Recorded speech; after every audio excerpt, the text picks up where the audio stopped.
Okay, so here's an update. I put the wheels on. They're 5-inch wheels. They lock, of course, for when you use a saw. It's going to be important. And I corrected this contraption here at the bottom where it's going to slide when it's flipped over. And obviously this 2x4 can be any length you want, 12 feet, 10 feet. And if you have extra long pieces, you can, MacGyver a jig of some sort, or even just stack wood on top. If you're always using the same, just to be to be level with the saw. Let me flip it over. How the hell can I do this?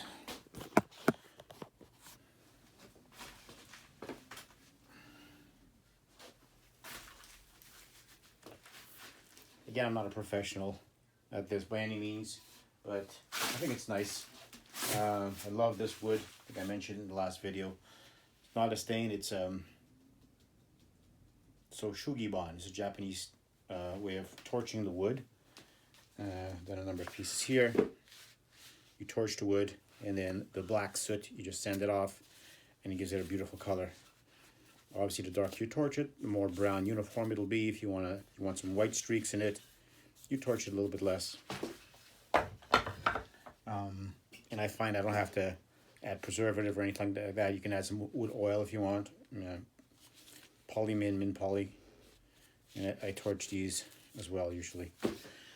And it's worked perfect. I've got outdoor stuff the last years. Okay, let's flip this over.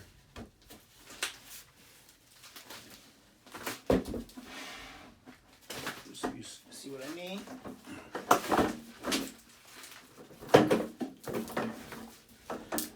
So the saw is going to go here, and the 2x4 by whatever length goes here, and then you can. I've seen another video that had a jerry rig somehow, where they have something that goes. There's like a big thick wooden dowel, goes in, and you can leverage it up and down. You can tighten it with a wing nut, or you can just put something like that and put your wood on it as long as it's the same level, and keep using that one block, and oh happy day. I'm gonna go put the saw on it now. Catch you later.